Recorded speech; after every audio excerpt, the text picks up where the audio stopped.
Bom, agradeço ao senhor por essa gentileza e generosidade de compartilhar com a gente sobre esse assunto que é tão fundamental, principalmente para os nossos dias, né? Que é o assunto Eu do que agradeço. marxismo cultural. Reverendo, então já queria tirar proveito do senhor e começar fazendo uma pergunta, né? Eu vou fazer duas perguntas em uma. A questão é que o senhor fala primeiro, por favor, qual a importância da gente tratar desse tema em âmbitos religiosos ou dentro da E nossa depois, se eu igreja? pudesse, Definir esses conceitos, né, de marxismo cultural, se tem alguma diferença entre o marxismo clássico de Karl Marx, enfim, está com o senhor a palavra. vamos lá.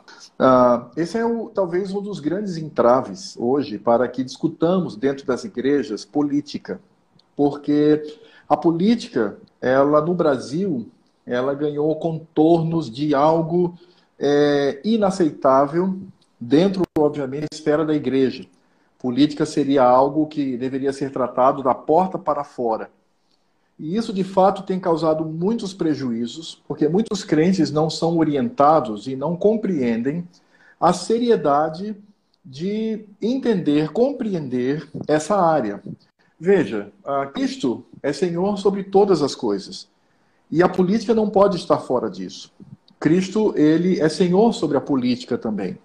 E nesse sentido, assim como nós defendemos os valores do Evangelho em tantas áreas da vida, devemos também fazê-lo na política. Até porque a política, ela traz desdobramentos. Como nós somos um país onde o Estado, ele é assambarcante, é um Estado gigante, é um Estado que interfere na sua vida e na minha vida, o Estado, por exemplo, ele define o que os seus filhos e os meus filhos devem aprender na escola.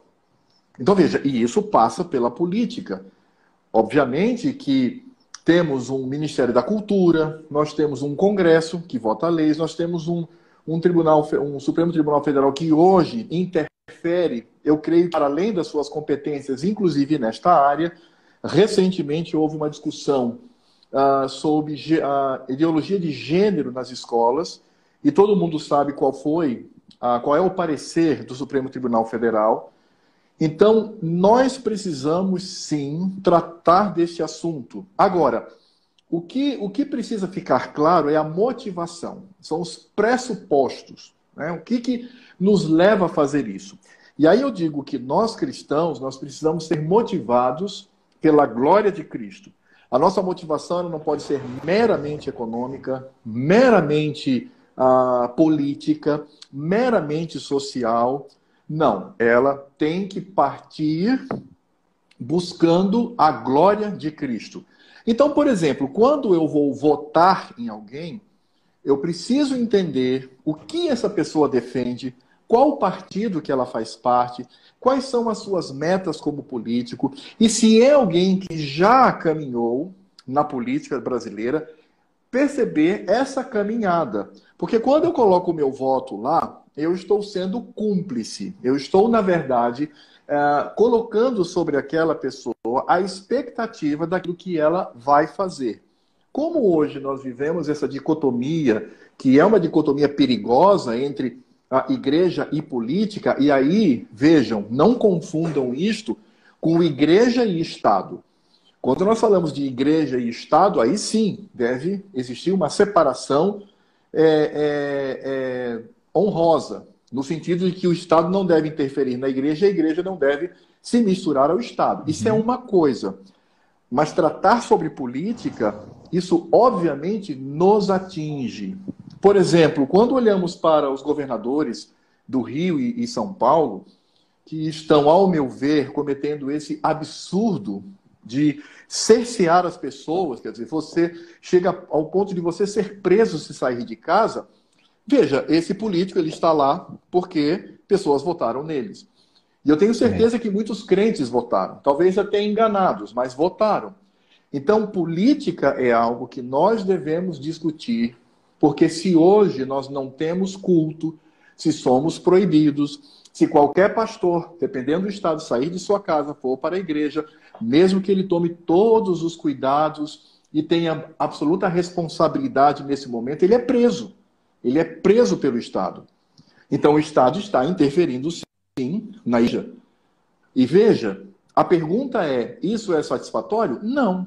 Mas por que isso acontece? Porque os políticos que são colocados lá são eleitos por nós, inclusive cristãos. E por que isso acontece? Por que um cristão ele vota num candidato do PCO? Ele vota num candidato do PMDB? Ele vota num candidato do PT? Exatamente porque, primeiro, essa dicotomia tem nada a ver. Uma coisa é a igreja, outra coisa é o meu candidato.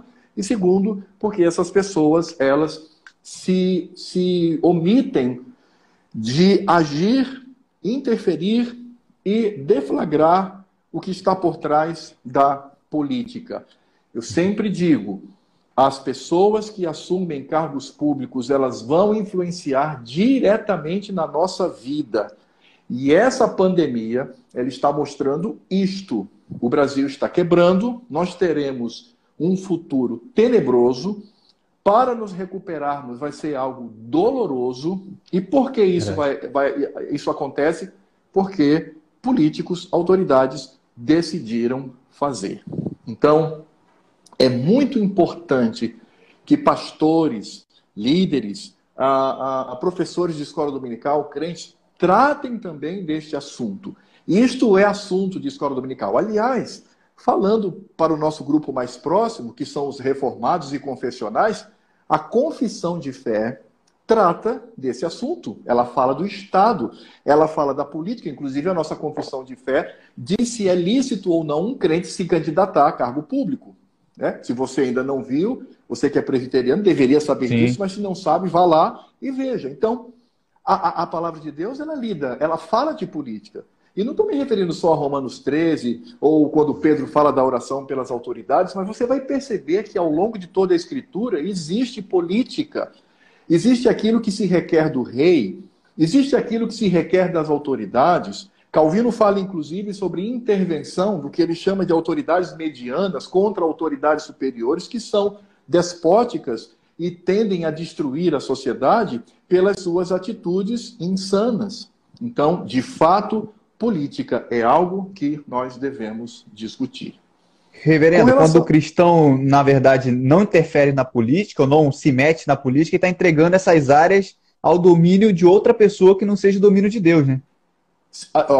Edmundo Burke, que é o pai do conservadorismo moderno, pelo menos o que se compreende como um conservadorismo elaborado filosoficamente, ele diz que o problema não são os progressistas.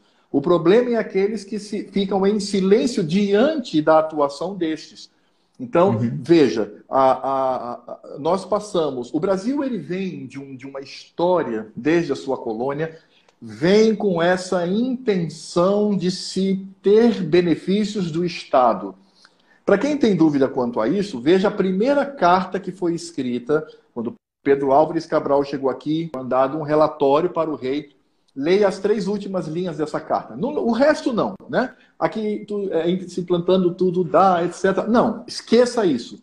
Leia as 3 linhas. Eu não vou dizer o que é, vou deixar a sua curiosidade. Vá lá no Google, digite lá no aparelho de busca e vá às 3 últimas linhas. Veja a mentalidade destes portugueses que chegaram ao Brasil. E ao longo da formação brasileira, o Estado sempre foi esse aparato que deve, de alguma maneira, interferir e cuidar da vida das pessoas. É claro que agora nós vivemos um tempo tenebroso, porque o que se influencia hoje na política é o socialismo. Então nós vivemos hoje tempos bem difíceis. Mas define pra gente aí, pastor, a questão dessa distinção entre marxismo cultural, entre marxismo de Karl Marx ou comunismo, essa questão mais raiz, né, mais do próprio Karl Marx. Tem alguma distinção, alguma evolução de pensamento?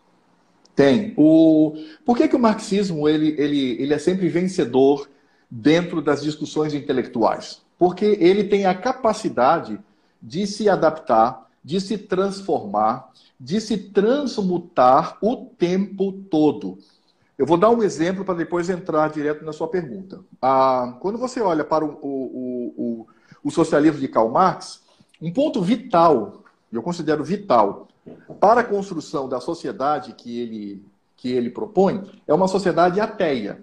É uma sociedade onde a religião é abandonada, deixa de ser o ópio, deixa de ser, como eu sempre brinco com os meus alunos, a cachaçinha que vai me deixar meio bêbado, né? É isso que ele dizia. Então, você abandona isso. E hoje você tem, por exemplo, a teologia da libertação. A teologia da libertação, onde eles afirmam a existência do Senhor Deus, onde eles falam da redenção de Cristo, onde você tem todos esses elementos, mas ela é marxista. Então, e a atual teologia Missão integral. integral também, né? Que é Sim. a mesma coisa, só que uma é Só que evangélica, outra é católica, exatamente. Agora, por que que isso acontece? Primeiro, por conta disso. O marxismo, ele se adapta. Ah, você é crente? Sou. Você é reformado? Sou. Você é confessional? Sou. Não tem problema, seja bem-vindo. Nós nos adaptamos a você. E aí a mente, ela é adaptada a esse processo. É um processo em que as pessoas, elas nem sentem aquilo que eu tenho falado muito sobre o chamado cristão, o socialismo funcional entre os cristãos. Tem cristão que defende pautas da esquerda, do socialismo, do marxismo, e nem sabe. No discurso consciente, ele desce o pau, mas ele, funcionalmente, ele, obviamente, está ali nivelado com o pensamento socialista. E por que isto? Porque o socialismo, ele continua vencedor, seja em que área for. No século XX, que foi o laboratório dos horrores, nós tivemos pensamentos socialistas de todas as matizes. Tivemos o socialismo nazista, tivemos o socialismo fascista e tivemos o socialismo marxista. Desses três, obviamente, o vencedor sobre todas as coisas foi o marxismo. Porém, houve uma discussão muito grande entre os intelectuais. Os intelectuais, eles diziam, por que o socialismo, ele precisa de tanta violência, né? E nós falamos isso porque Lenin e Stalin mataram 30 milhões de pessoas. 30 milhões. Eu não disse 30 mil, eu disse 30 milhões. Mao Tse-tung matou 70 milhões. Isso sem contar com a mortandades menores, mas na cifra de milhões em outros países. Esses intelectuais disseram o seguinte, tem alguma coisa errada. Por que precisa matar tanta gente? Aí eles descobriram o seguinte, eles descobriram que a proposta de Karl Marx estava errada. Veja a capacidade de transformação, adaptação, e disseram assim, Marx errou. Porque Marx dizia o seguinte, temos que fazer a revolução proletária.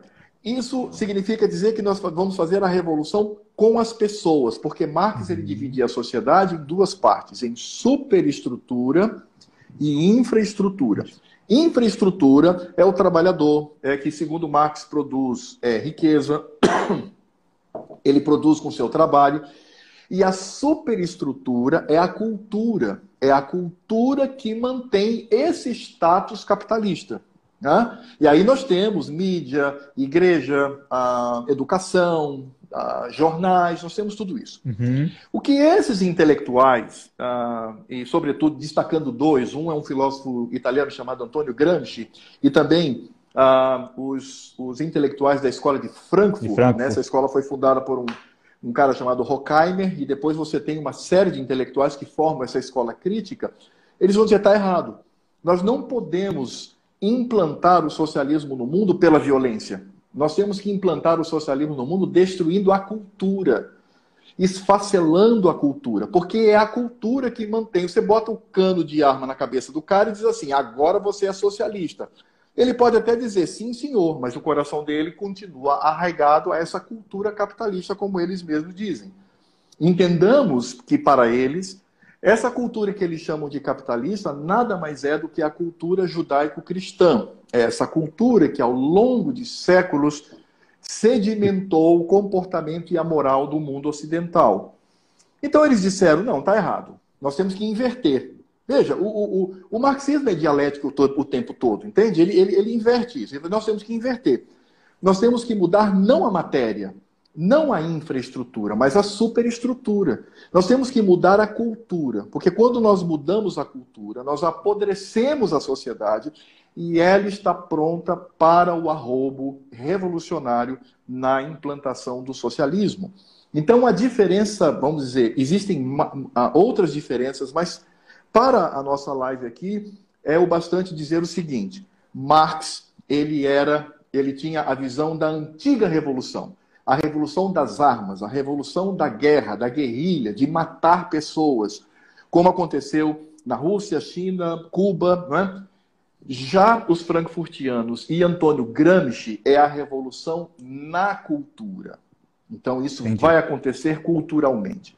É por isso que a Rede Globo, por exemplo, a cada ano que passa, ela é mais ousada nas suas novelas, ela é mais ousada nas suas minisséries, e ela traz elementos que no passado eram um escândalo do ponto de vista moral, mas que hoje ela traz isso e as pessoas elas começam a normatizar isso, né?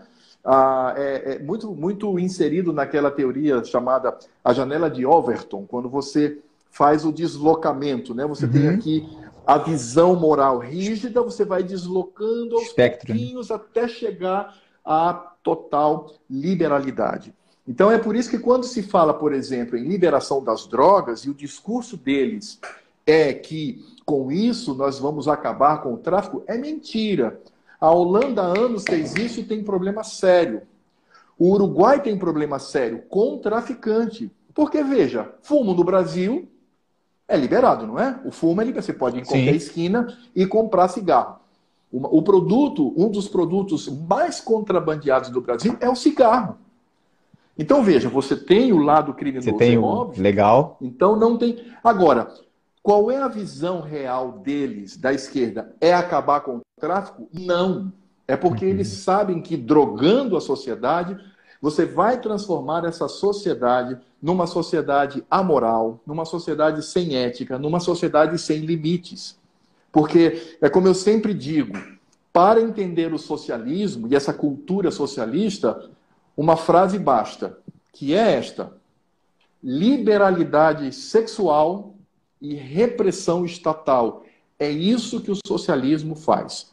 Ele te empurra para um processo cultural degradante e sobre isso vem o Estado para te dominar. É assim que funciona e essa basicamente é a diferença entre o marxismo cultural e o marxismo clássico. Agora, o interessante que o senhor falou sobre a questão da revolução intelectual, né? Então, por exemplo, os conceitos que a gente vê bem na nossa atualidade hoje, bem em voga no nosso país e no mundo, como questões de ideologia de gênero, como questões de conceitos na linguagem, né? Enfim, essas coisas tudo tem a ver com marxismo cultural, né? Ou seja, é o marxismo na cultura e na intelectualidade, fazendo essa revolução que não é mais armada, não é mais física, mas uma revolução por detrás daquilo dos pensamentos, né? Seria isso. Isso, porque veja, essa atuação intelectual, e o intelectual é muito importante, e Antônio Gramsci disse isso, né? Esses intelectuais são responsáveis para mudar, como alavanca para a mudança dessa sociedade, e aí, obviamente, utilizando os aparatos que Karl Marx chamava de superestrutura, né? Televisão, jornal, novela, enfim, essas coisas todas. Veja que nesse processo, você vai perceber que essa mudança ela acontece em várias áreas. E uma delas, a mais preciosa para a esquerda, chama-se politicamente correto. O politicamente correto não tem nenhuma preocupação em estabelecer uma linguagem que seja uma linguagem saudável.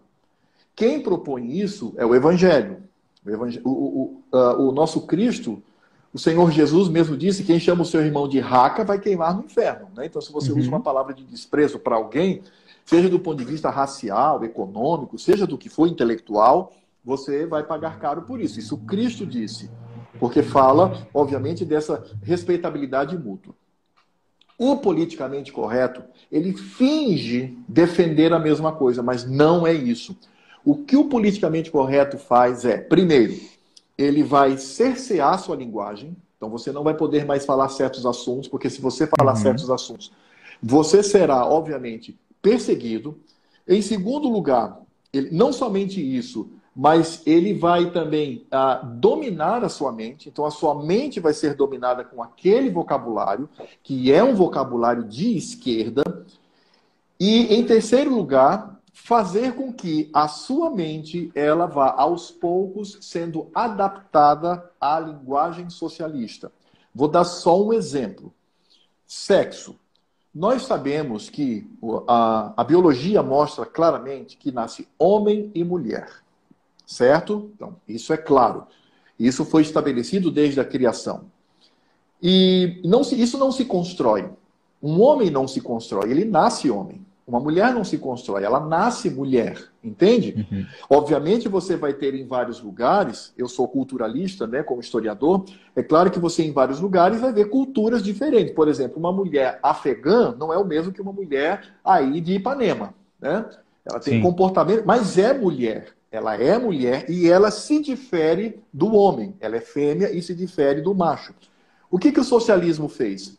Retirou a palavra sexo, anulou a realidade biológica e estabeleceu a linguagem que nós conhecemos hoje como gênero. E por que a palavra gênero? E a esquerda tomou isso da própria linguagem. Nós sabemos que na língua portuguesa, como em qualquer outra língua, gênero vai definir a palavra, mas não o objeto. Veja, a mesa é feminino, mas a mesa não é uma mulher. O Sim. carro é masculino, mas o carro não é um homem. Um homem. Então veja que essas palavras, eu posso chamar de o carro, mas eu posso chamar de a mesa, eu posso chamar de qualquer outra coisa.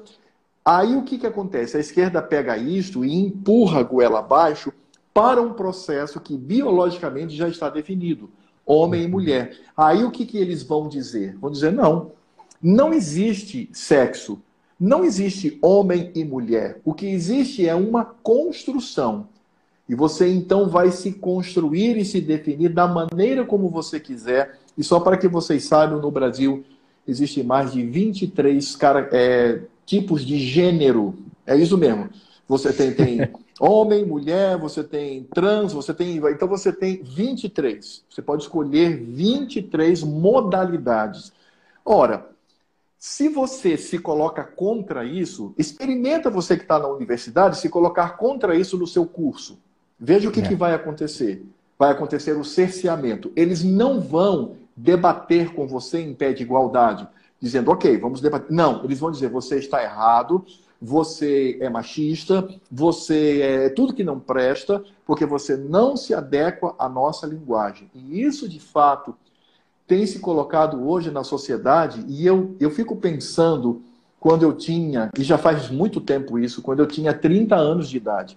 Naquela época eu jamais poderia imaginar que hoje ninguém nasce homem nem mulher, mas é uma construção social. É isto que o socialismo faz. É dessa forma que ele age. Ele destrói a partir de dentro, ele apodrece a partir de dentro. E o objetivo dele é entrar na sua vida, entrar na sua mente, apodrecer a sua mente e dominá-la. E você fica, então, cerceado. Como é aquela teoria chamada espiral do silêncio, né? De Elizabeth Noel Neumann. Ela escreveu um livro sobre isso, que é um livro brilhante. Exatamente isso. Você se cala por vergonha.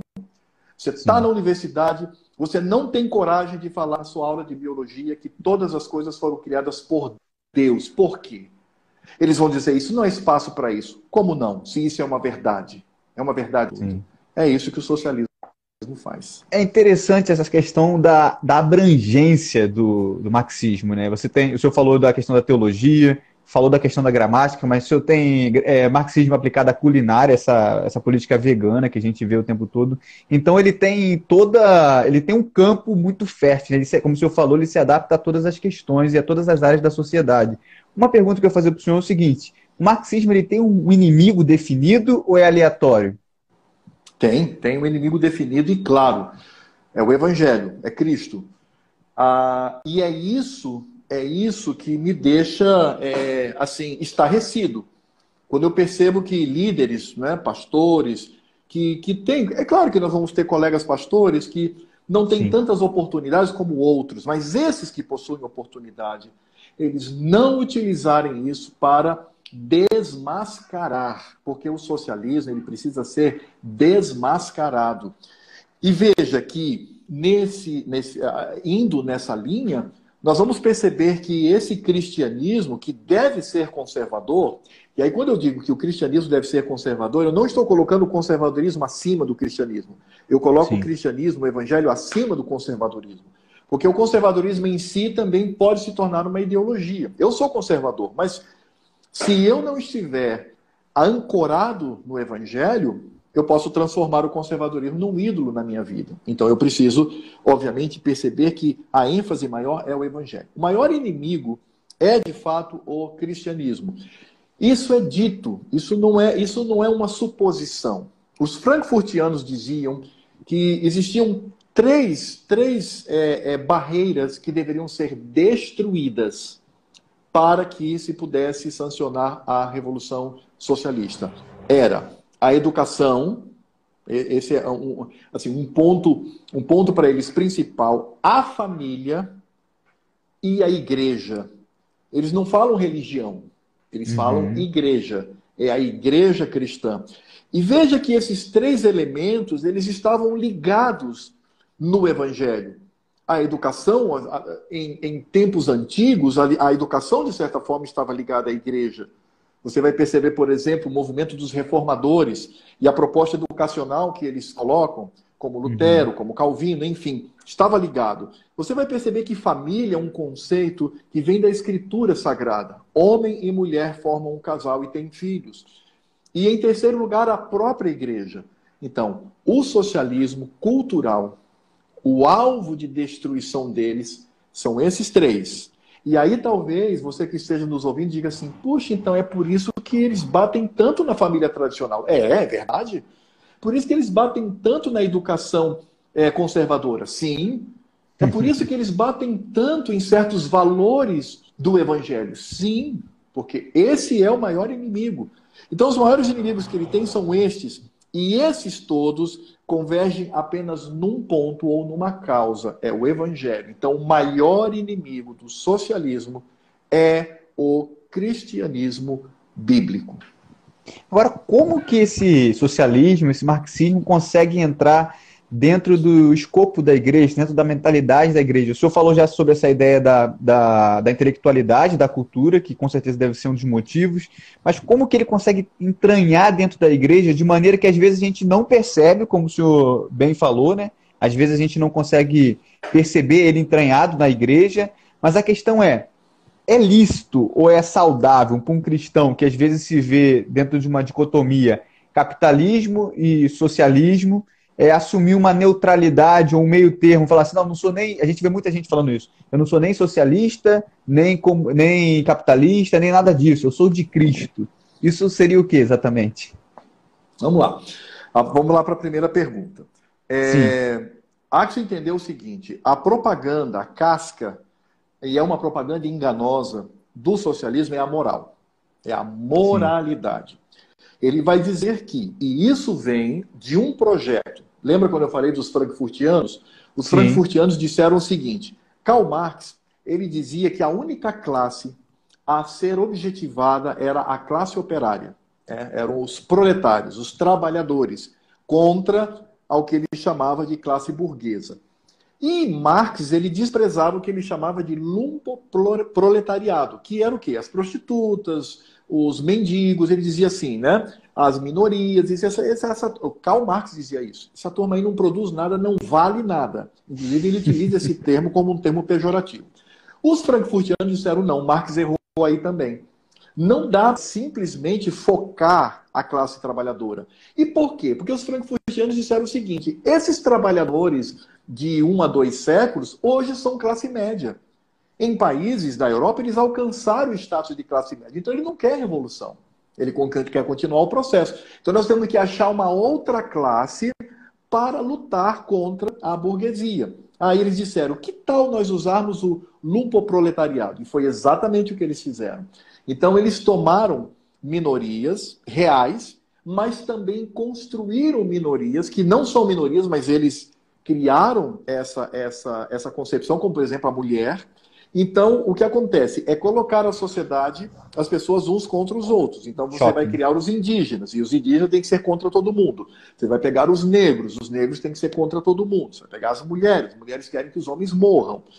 E aí você percebe que esses grupos, esses grupos minoritários, eles, na linguagem socialista, o que eles estão fazendo é defendendo. Eles dizem assim, nós estamos defendendo a causa da mulher. Isso é mentira. Isso é mentira porque nós temos uma ministra, mulher, chamada Damares. Sim. Essa mulher já recebeu mensagens, inclusive ela é ameaçada de morte pela Muito esquerda. atacada. E ela é ameaçada de morte pela esquerda. Ela é ameaçada de morte. Ué, então como é que fica a defesa das mulheres? Como fica isso? Gays Você também, vai né? São perceber... atacados, gays também, que se confessam conservadores. O Fernando Holliday, por exemplo, lá em São Paulo, Uhum. recebeu tiro, né? Que é um menino liberal, que tem um traço conservador no perfil dele, e ele foi atacado, sofreu um atentado. Então, veja, socialismo não defende absolutamente nada. Socialismo não defende a mulher, socialismo não defende indígena. Eu moro num estado onde houve aqui uma demarcação de terra, onde havia uma luta entre indígenas. De um lado, os chamados católicos, progressistas, marxistas, e do outro, os indígenas conservadores evangélicos. Esse lado marxista era o CIR, Conselho Indigenista de Roraima, e os evangélicos era SOUDIUR. A liderança, os tuxaus e pastores evangélicos, eles foram impedidos à força de participar de todas as reuniões que se faziam para discutir a demarcação da terra indígena. Todas. Eles eram ameaçados, eram hostilizados. Então eu pergunto, o socialismo defende o indígena? Não. O socialismo defende a mulher? Não. O socialismo defende os gays? Não. Ele defende a revolução. Ele defende o processo revolucionário. Então, se você está do nosso lado, você é bem-vindo. Se você está do outro lado, você é contra nós. Na verdade, são só instrumentos, né, pastor? São só instrumentos. Exatamente. Só que essas pautas, elas têm uma falsa moralidade muito forte. Porque aí você vai dizer o seguinte, de fato eu preciso estar a favor dos pobres, eu preciso estar a favor das minorias. Só que você percebe que a proposta socialista é uma proposta que destrói e tem destruído o Brasil. Que é essa ideia do Estado tomar conta. Ora, qual é a melhor proposta para a pobreza numa nação? É você ter um mercado livre, você ter um comércio onde o Estado não interfira, onde você favorece a produção de empregos e você proporciona riqueza a essa nação. Esse é o melhor. Essas pessoas, elas não precisam de um Estado mãe ou um Estado pai. Elas precisam de liberdade para que possa existir riqueza. É por isso que a história brasileira, ela não converge com a história da Suíça, por exemplo, onde você tem um número... A grande maioria da sociedade é formada por classe média. O Brasil, nós temos essa disparidade. E qual é o responsável por essa disparidade? Não é o capitalismo, porque a Suíça é capitalista, ou foi construída no capitalismo. Os Estados Unidos foram construídos no capitalismo. A Dinamarca foi construída, a Holanda foram construídos sobre o capitalismo. Não é o capitalismo. É a visão estatal brasileira que tem levado muitos à miséria. Então, as pessoas, os crentes, aderem a essa proposta, como eu disse, porque ela é moralista. O discurso socialista é moralista. E essa moral deles é falsa, é mentirosa. Tanto é que se você não é socialista, você odeia pobre, você é machista, você é misógino, você é homofóbico, o discurso é moralista, né? Não é intelectual, é meramente moralista. Eu perguntei sobre essa ideia da neutralidade, porque muita gente até pega aquela passagem de Atos 2 famosa. Eu perguntei porque muita gente pega até aquela passagem de Atos 2, né, famosa, e acaba deturpando a passagem de Atos 2, da questão da venda das propriedades e toda aquela... Transforma aquilo num comunismo cristão ou num proto-socialismo, né? E não tem nada a ver isso. Né? Isso é um horror. Não há neutralidade. Não existe. Quando você olha para a construção dessa modernidade, desse pensamento moderno, desse pensamento iluminista, o que o iluminismo faz? Faz aquilo que o Eric Voegelin já denunciou há muito tempo, né? Um grande filósofo e historiador alemão. Ele disse o seguinte, ele disse que as ideologias modernas, elas omitem um princípio fundamental. Qual é o princípio fundamental que as ideologias modernas omitem? Que Deus existe e de que ele reina sobre o universo. Isso quem disse foi Eric Voegelin. Então você vai perceber que a construção dessas ideias, ela se dá por um descolamento do Senhor Deus, retirando o Senhor Deus e colocando o homem como alvo, seja esse homem como indivíduo, seja esse homem como sociedade. E aí veja que, quando nós percebemos isso, uma falácia que se cria em torno dessas ideologias modernas é: não existe um campo neutro. Existe um campo onde a gente pode ali caminhar juntos, né? O cristão com o socialista, com o iluminista, não existe. Essas ideologias, elas não abrem mão de 1 milímetro sequer. Quem sempre abre mão daqueles que eu considero ingênuos, enganados, até mesmo tolos, quando eles acham que você pode ali, de certa forma, utilizar um campo neutro no que diz respeito ao conhecimento e à visão de mundo, saiba que você não está num campo neutro. Você está no campo deles. E eles vão determinar o teu pensamento. Eu sempre uso como exemplo o seguinte: você tem uma jarra de leite, né? Uma jarra de 1,5 litro de leite para beber. Uhum. Quando você coloca sobre a mesa, as pessoas olham, dentro da jarra tem uma barata morta flutuando no leite. Né? Você já fez careta aí. Então nem o cara vai lá... Eu fiz a careta porque no último exemplo que eu vi o senhor dando, o senhor usou a mosca, agora o senhor pegou mais pesado. Pois é. Aí você vai lá, pode ser a mosca também, né? Não, mas a barata é melhor. Né? A barata é melhor. Você tira a barata e oferece o leite. Essas pessoas vão tomar? Não. Porque por mais que a quantidade de barata seja muito menor que a de leite, ela é capaz de contaminar. A mesma coisa acontece com o socialismo. Não há. Essa é a grande falácia da modernidade. Essa é a grande falácia do pensamento de esquerda. Que sim, existe um espaço onde podemos dialogar. Não. O espaço que eles colocam para diálogo é uma armadilha para aprisionar o cristão nas suas ideias. Na verdade, ou você está a favor ou você está contra, né? Não tem como você estar no meio termo e tentar balancear essas duas coisas. Não tem como. Exatamente. E eu acho interessante... Sim, e eu acho interessante, desculpa, pastor, interromper, porque muita gente até fala assim: não, mas que Jesus, até o pessoal da Missão Integral faz isso, né? Que Jesus, ele não somente veio para salvar, mas ele veio para trazer também dignidade às pessoas. Ele levou o pão, ele multiplicou os peixes, ele fez isso, ele atendeu a demanda da população, do povo, né, nas suas mazelas, atendeu nas suas mazelas. Isso também é uma falácia, né? Porque o que a gente vê no Evangelho é Jesus preocupado o tempo todo com a pregação da palavra, né?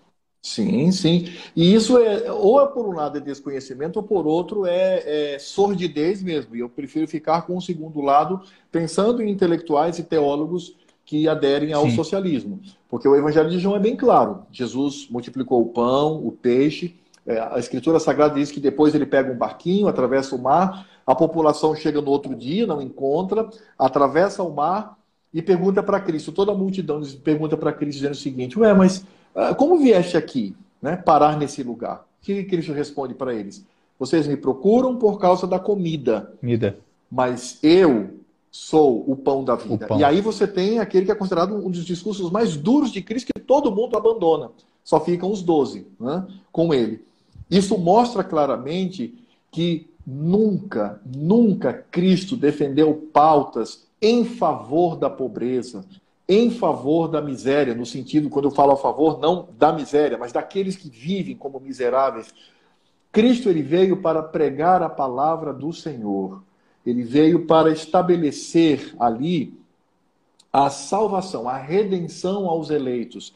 É por isso que os evangelhos, Marcos enfatiza muito isso. Cristo mesmo diz: eu vim para pregar o evangelho, que era pregar a ele mesmo como salvação. Cristo, ele não veio para favorecer pobreza, ele não veio para enriquecer ninguém. Ele veio para pregar o evangelho. Amém. Isto. Não existe em toda a atuação de Cristo nenhuma centelha do socialismo. Nada, em absoluto. Por quê? Porque a nossa redenção nos leva para a eternidade e não para uma utopia aqui na Terra. Amém. Pastor, uma coisa também interessante é que esse marxismo cultural ele acaba minimizando seus efeitos, por exemplo, os efeitos do comunismo, como o senhor falou, que matou milhões na história, né? Por exemplo, as pessoas costumam ter ojeriza pelo nazismo, que não deva ter, mas acabam passando o pano por cima do comunismo de uma forma geral, né? Por que que a gente não tem essa mesma ojeriza ou uma ojeriza pior pelo comunismo em relação, por exemplo, ao nazismo? Porque é ao contrário do Evangelho, porque o Evangelho traz uma moral absoluta, é uma moral coerente, é uma moral que se aplica em qualquer instância. Na esquerda, eles mesmos reconhecem isso. Eles possuem o que é chamado de moral seletiva. Só vale para nós. Lembra quando eu falei do caso da mulher, que é Damares, o caso dos indígenas, a Soldiura aqui no estado de Roraima? Então é isso. A moralidade deles é uma moral seletiva. Então é por isso que, para eles, o nazismo é odioso, porque matou, etc. E é verdade, né? Qualquer totalitarismo é odioso, seja de que estirpe for. O que está acontecendo na Venezuela, por exemplo, é odioso. Mas eles, o que eles vão fazer? Eles vão privilegiar a esquerda. Então, por exemplo, o Brasil tem um partido chamado Partido Comunista do Brasil. Isso, do ponto de vista moral, é o mesmo que dizer, do ponto de vista moral, Partido Comunista do Brasil é o mesmo que dizer Partido Nazista do Brasil. Só que, obviamente, eles fazem toda a sua articulação para trazer essas incoerências. E sabe o que é mais assustador? É que a grande maioria não se apercebe disso. A grande maioria não compreende isso. Não percebe que o socialismo não deu certo em lugar nenhum. Que a aplicação desse sistema é uma aplicação falida. Como disse Winston Churchill, o socialismo ele não melhora ninguém, mas ele nivela a pobreza. E é exatamente ele distribui isso. Pobreza, né? Ele distribui pobreza. Isso. E o que vai acontecer? Você vai ter ali duas camadas. Uma minoria, que é o partido e os amigos do partido, e a grande maioria, que vai ser sugada até a morte. Ó, pra você ter uma ideia, na Venezuela, a última vez que eu fui à Venezuela, eu ia perguntar para você, mas não tem tempo para isso, né? Se fosse um papo assim, sem live, eu pedia para você adivinhar. Mas um litro da gasolina que eu pagava na Venezuela, que era gasolina sem chumbo, eu enchi o tanque do meu EcoSport com R$ 15 de gasolina sem chumbo, que é a melhor que tem, né? O carro, quando ia para a Venezuela, eu cheguei sorrindo, né? Porque eu sabia que ia ter gasolina boa. Eu pagava, não, R$ 15 não, desculpe. Eu passei 40 dias na Venezuela com o meu carro. Desculpe, eu me enganei. Eu passei 40 dias na Venezuela com o meu carro. Ao longo de 40 dias eu viajei 2.000 quilômetros com o meu carro. Indo, né? Mil voltando. E andando, fui a Caracas, fui a várias cidades.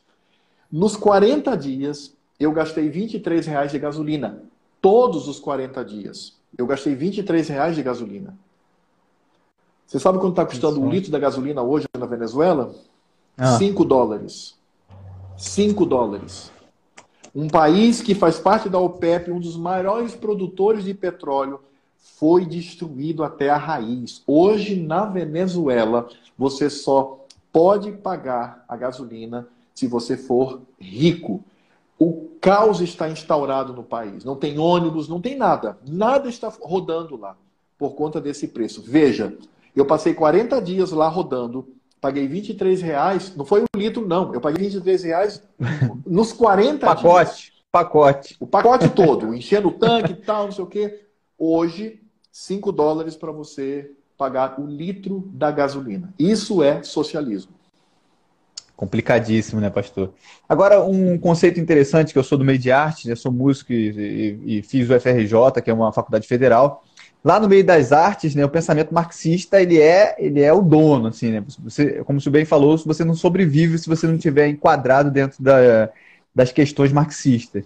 A ideia é o seguinte, o pensamento marxista está dentro das artes na questão da perda de valores absolutos, no relativismo, né? Você não tem mais aquilo que é certo, que é errado, aquilo que é belo, aquilo que é feio. Eu queria perguntar ao senhor o seguinte, isso também está impregnado na sociedade, essa questão da ausência de valores absolutos, né? Isso pode também prejudicar a vida como um todo, da sociedade, mais particularmente de nós cristãos? Veja bem, a arte, ela está, em termos de conceito, de construção histórica, a Uhum, arte está ligada ao belo. Então, a arte, ela deve manifestar beleza. Essa beleza, ela tem que estar em harmonia com a criação. Então, uhum. por exemplo, quando você vê um quadro, né? Você vê a Mona Lisa, por exemplo. Vamos usar aqui algo bastante conhecido. Você vê lá a Mona Lisa. Então, aquilo te impressiona pelos detalhes, pela forma como ele tem, a capacidade de expressar a criação.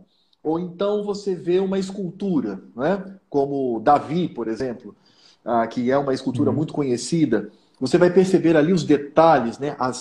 O mármore, né? As veias do corpo, você percebe ali, e isso te leva ao belo. A arte, ela tem a capacidade de transcender, porque você sai desse momento da criação e você então vai para o belo. Ou então, quando você vê uma peça, sei lá, de Johann Sebastian Bach, por exemplo, quando você. Sim, Ou Wagner, né? Wagner, que era é. um romântico, né? Que era aquele impulso, mas você percebe ali toda a beleza que você, ao ouvir, você é elevado. E essa elevação se dá pelo belo. O que foi que a esquerda fez? A esquerda retirou isso, porque a esquerda, ela destrói todos os valores construídos historicamente, todos. O que fez com a arte? Ela retirou o belo. E aí ela entra hoje numa paranoia, dizendo que arte é tudo e tudo é arte. Por que, que a esquerda faz isso? Por dois motivos. Primeiro, porque ela sabe que destruindo esse processo, você não tem mais essa capacidade objetiva de contemplar a arte. Você não tem mais essa capacidade de admirar o que é belo. Em segundo lugar, vai fazer aquilo que ela ama fazer, que é nivelar todo mundo. Todo mundo se torna igual. Então qualquer um hoje pode fazer arte. Se eu pegar, por exemplo, um cavalo, né? Colocar um quadro e colocar o rabo dele cheio de mosquito e tinta, e ele pega o rabo e bate, não sei o quê. Você pode levar, se você leva isso para um museu, é capaz de você ganhar Vai um valer prêmio. milhões. Vai valer Me milhões. contaram uma história, não sei se é verdade, mas se não é verdade, mas a essência é isso mesmo. Se um camarada foi no museu e ele estava olhando, e ele olhou um quadro aqui e ele tinha que olhar sem os óculos. Aí não sei por que Ó, cargas d'água, não caiu. sei se ele ia fotografar, ele colocou os óculos no canto e esqueceu, né? Aí, depois de algumas horas, ele falou, eita, meus óculos, esqueci, vamos procurar. Depois ele viu no canto aquelas pessoas olhando, e aí ele abriu, olhou os óculos, aí foi pegar o quê? Ih, rapaz, você não pode tocar nisso não. Por quê? Isso é uma obra de arte, veja só, estamos falando, que obra de arte, mas são os meus óculos. O que o socialismo faz? Ele diz assim, qualquer um pode fazer arte. E aí ele tira um elemento que é primordial entre Uhum. os seres humanos, a meritocracia, as capacidades objetivas que os seres humanos têm. Eles tiram isso da economia, eles tiram isso da cultura, eles tiram isso da política, eles tiram isso de tudo. Aí você vê, por exemplo, o John Lennon, né, gravando lá a Yoko, dando aqueles berros. O que é isso? Música. Música? É música. Isso é música. Então, você chega ao absurdo, por exemplo, do dadaísmo. Dadaísmo é um tipo de literatura onde você pega um jornal, né, um classificados, corta palavrinha por palavrinha, joga num chapéu e mistura, e tira aleatoriamente. Aí você tira lá carro, aí você escreve carro, tira outra caçamba, coloca caçamba, tira aleatória. Aí igreja, e aí é Uhum. poesia. Isso é poesia. Veja, o que a esquerda fez foi destruir o belo, banalizar a arte e, ao mesmo tempo, socializar. Então, qualquer um pode fazer arte. Então, se você pode pegar uma pedra de 2 toneladas e colocar no meio de um museu, ótimo. Isso é arte. Se você pega um vaso sanitário, eu vi, por exemplo, na Universidade Federal há alguns anos, né, uma mostra de arte moderna. Uma delas era uma mesa, um vaso sanitário, embaixo do vaso uma pilha de livros, uma moça, né, com a sua roupa no joelho, sentada no vaso, lendo. Ela ficou umas 3 horas naquela posição, e todo mundo olhando, dizendo, nossa, né? Olha que coisa, né? Então ela lê e depois evacua, né? Então é isso, você não tem limite, você não estabelece padrão, você não tem mais elementos objetivos que possam guiar a sua mente, Uhum. o seu pensamento, enfim, não é? Então, obviamente que isso a esquerda faz com muita habilidade, né? Mas vamos, a gente está muito filosófico aqui, né? Vamos falar em arte, Vamos né? aplicar o sermão. Senão o pessoal vai nos abandonar aí na live, né? Aplicar o sermão, Chato, né? Mas é isso, a arte ela foi destruída pela esquerda, como todas as áreas da vida foram destruídas pela esquerda. Sim. Família, a esquerda destruiu. Igreja, a esquerda destruiu. Educação, a igreja destruiu. A moral, a igreja não, a esquerda, desculpe. A esquerda, volta tudo. Então, a igreja, a esquerda destruiu. A moralidade, a esquerda destruiu. As artes, a esquerda destruiu. Tudo ela destruiu. Mas esse é o processo revolucionário. Porque para eles você alcança essa maturidade revolucionária quando tudo está destruído. E aí você, então, implanta o socialismo. Interessante, né? E isso é bem real. Você estava falando das artes aí, eu lembrava de um concerto que tem um compositor chamado John Cage, que ele faz, acho que é 30 minutos de silêncio. Então o pessoal vai pro teatro, fica lá, não tem nada, não acontece nada, aí acaba, tu não bate palma, vai embora, acaba o negócio. Tem uma outra arte também, né, de um artista chamado Fezes do Artista, que vale milhões. Ele simplesmente fez cocô na latinha, tapou a latinha e expõe isso como obra de arte. Enfim, né? A gente está perdido mesmo. Ou agora você vai no teatro, por exemplo, você vai no teatro, eles puxam, né, alguns da plateia para encenar junto. Aí você assim, mas eu não sei encenar. Não, mas vem cá, tudo se resolve. É exatamente isso. O socialismo, ele nivela tudo. Ele socializa tudo. Ele é igualitário. Ele destrói qualquer padrão, né, de qualidade no ser humano e põe tudo o nível mesmo patamar, né? Baixo. Sim. E é interessante que ainda, além disso tudo, você não pode julgar a obra de arte ou qualquer outra coisa de um ponto de vista de certo padrão, né? Aquilo é feito e cada um tem a sua, como é jogada a que a gente chama de foro íntimo, né? Ou seja, o ser humano ele desenvolve a arte, logo é a arte dele, cada um tem a sua. A gente perdeu todos os conceitos de belo, conceito de artístico, enfim. Agora a gente está encerrando, pastor, que o tempo está acabando, infelizmente. Só rapidinho o que você está falando. Sim. Só rapidinho o que você está falando, exatamente isso. Se você pega, por exemplo, uma obra de arte de 3, 4 séculos, todo mundo que olha para aquela arte, de certa forma, vai ter o mesmo sentimento. Sim. Né? Você olha um quadro da Mona Lisa, todos olham. Hoje, você vê um quadro com pintura maluca, aí você diz assim, eu não estou entendendo nada. Alguém vai bater no seu ombro e diz assim, ô burro, não é para você entender, é para você sentir. Ah, mas eu estou sentindo tristeza. Ok, eu estou sentindo alegria. O outro está sentindo indiferença. Esse é o papel da arte. Isso aí é muito utilizado também na hermenêutica bíblica, né? Mas isso é um papo para uma outra live. Sim.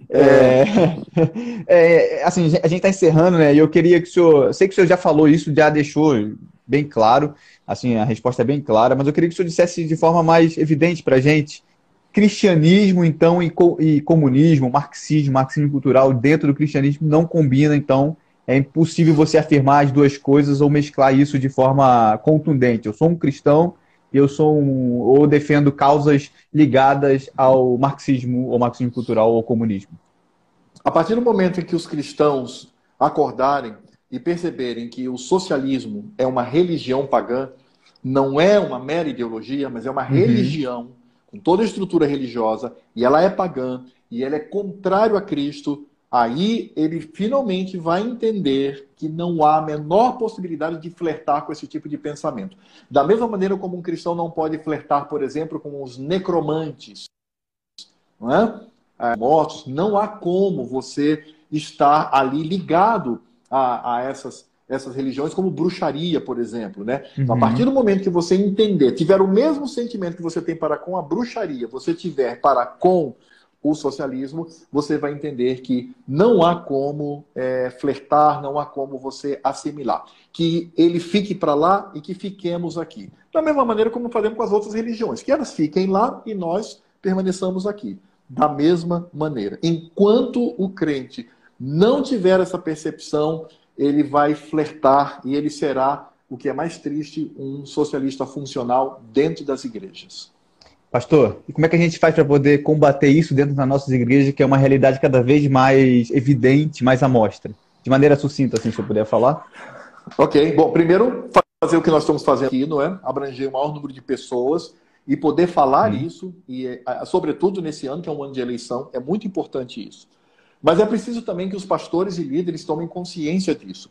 Da mesma forma como ele fala de tantas áreas da vida que são importantes, né? Nós precisamos pregar todo o conselho de Deus, inserir também a política. Não apenas tratar de outros assuntos que são relevantes, mas tratar também da política e mais do que isso, não é? Os pastores precisam de púlpito, claro que eles não vão pregar sobre isso diretamente, mas na exposição da Escritura Sagrada e na aplicação, como, por exemplo, colocar todo o sofisma e toda a altivez que se levante contra Cristo debaixo dos seus pés, a aplicação é óbvia, é direto no socialismo também. Ou quando o salmista, no Salmo 139, diz: odeio os que te odeiam, ó Senhor, né? Odeio com ódio consumado. Aplicar também isto. E estabelecer cursos, estabelecer lições na escola dominical.